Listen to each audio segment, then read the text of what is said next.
Welcome to Live in the Solution. I'm Mary Trimble and I'm here back in New York, finally, and over my jet lag, somewhat. Anyway, it's really good to be back and back in the groove, and you know, there's nothing like home, darling. There's no place like home, said Dorothy. Now, thank you guys, thank you. Look, if you haven't been here before, welcome, and I hope you stay and you keep coming back. And if you have been here before, welcome back. I love you guys. Thank you so much for all your likes, all your comments, all your best wishes for my mum. Thank you. She's doing as well as can be expected. She seems to be settling into her new home.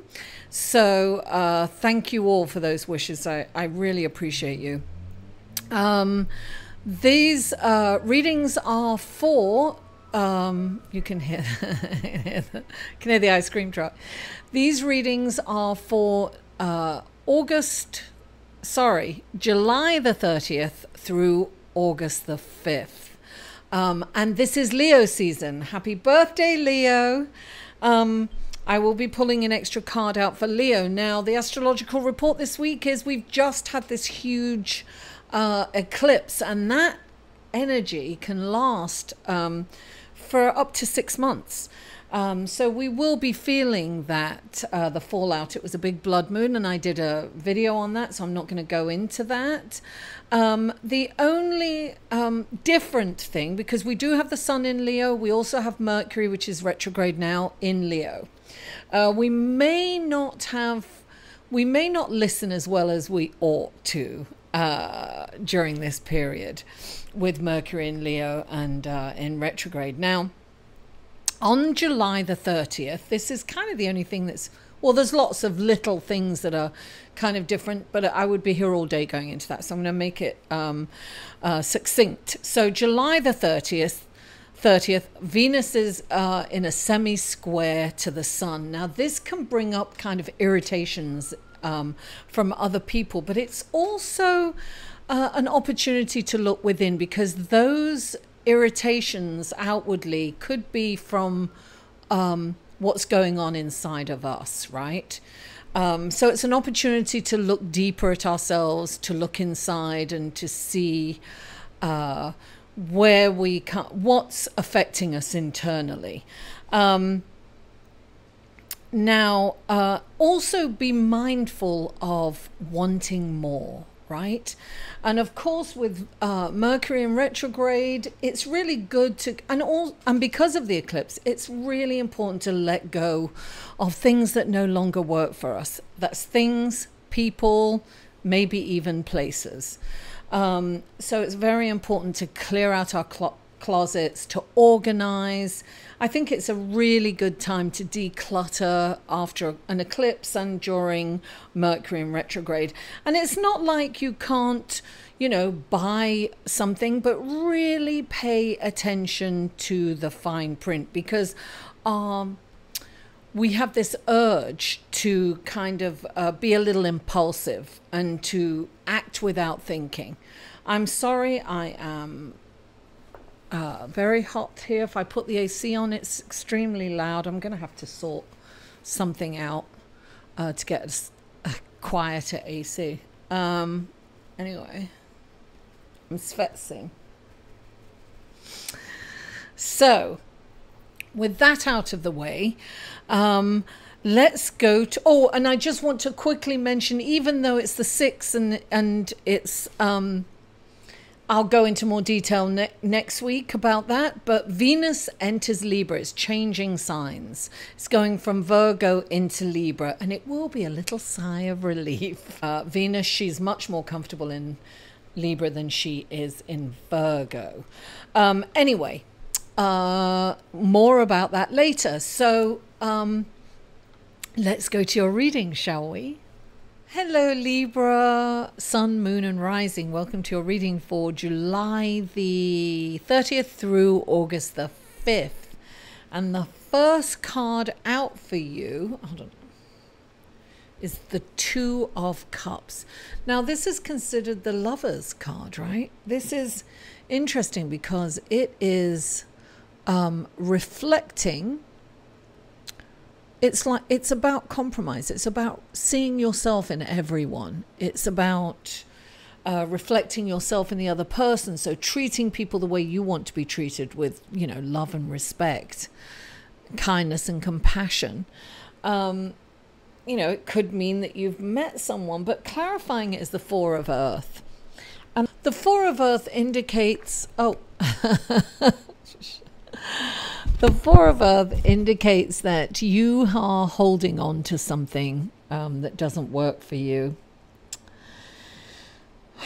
Let me move on, because this could either be holding on to a relationship that's no longer working for you and it's time to release it, or it could be behaviors in relationships that you are exhibiting and that aren't working for you anymore and it's time to let go of. And really, because this is the eclipse that's just happened, and it's all about relationships because it's a lunar eclipse, right? And it's all about letting go, and it's all about moving forward differently and renewed as a different person. Now, the next card that's up for you, you have the High Priestess. Now, she's number 2, the High Priestess in the Major Arcana. She has all this wisdom and this knowledge, and she, like the Akashic records, she is just a well of knowledge. Now, when she doesn't hand that knowledge over very easily, but when she comes up in a reading, it's saying that that knowledge is available to you, Libra. And I always say that, you know, you can get this knowledge by meditating. Meditation will allow you to tap into this knowledge. She's like the old crone, I think of her as the Lady of the Lake, you know, King Arthur days, you know, the mists of Avalon. She has all this incredible power. It's about, you know, this female energy. It's this female knowledge. It's maternal. It's eternal. And she can show you the way. You can tap into all the knowledge that she has. You can tap into. And then you've got the Hanged Man, right?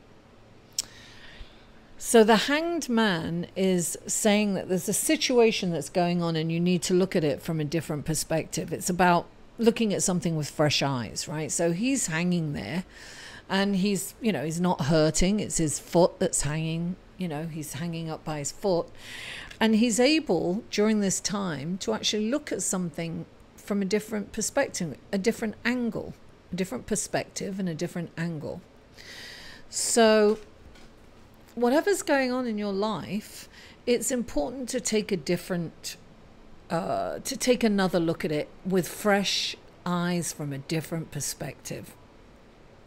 Sometimes this means that you've got to pause in action. And so this is giving you an opportunity. Sometimes blocks come in our way so that we can pause and really look at what's going on. So sometimes people just want to go, go, go and do, right? But if you don't stop and really think about what's going on and think outside the box, because this is number 3, right? The Hangman is 12. 1 and 2 is 3. That's creativity. It's about being creative. Taking a creative look at it. And you've got the King of Wands next. Now, the King of Wands is creativity, right? He's passion. He's creative. He's an incredible leader, right? He's very charismatic. He's very social. But he's a good leader when he puts spirituality first. So when when being led by spirit. So he can be a little impulsive and he can be a little, self-indulgent. So I think that when he comes up, it's saying, you know, be guided by spirit, by source energy. and look to a higher plane for direction and guidance. Now, clarifying it, you've got the Strength card. You know, the Strength card is like 8. Look, this is self-discipline. So I'm getting that you need to really discipline yourself. And it's interesting because, as I said, I think it's the 30th. Is it the 30th? Yes. Venus is in a semi-square to the sun. So it's kind of, we want kind of more, right? So we might have a tendency to be a little too self-indulgent. So this is saying, you know, draw that back. And you know, of course, the Strength card is always about self-discipline. It's about controlling your emotions. He's very passionate, right? He can, you know, he can explode, and we could, you know, we will have the tendency to be irritated by other people. And this is, your strength is in kindness and compassion, right? So this is all about self-discipline. It's about controlling your emotions. It's about responding instead of reacting. Yes, you know, it's passionate, but look to a higher realm for guidance. That's what I would do, Libra. So Libra, thank you so much for tuning in. Please don't forget to like this video, share it on your social media, comment. I love comments and feedback, and subscribe if you haven't already. This is a general reading, so if you would like a personal reading, you can get one by clicking on this here. And what else? Oh, check me out on Patreon. It's another way to support me. Thank you so much for tuning in. Mwah! I love you all, and I'll see you next week. Oh, the babies, look at them. How old do you think they are, Kathleen? For a personal reading, please go to www.liveinthesolution.com. They're at the ugly duckling stage. Maybe 4 weeks. I can think they're ugly. No, I'm just saying that because of the story.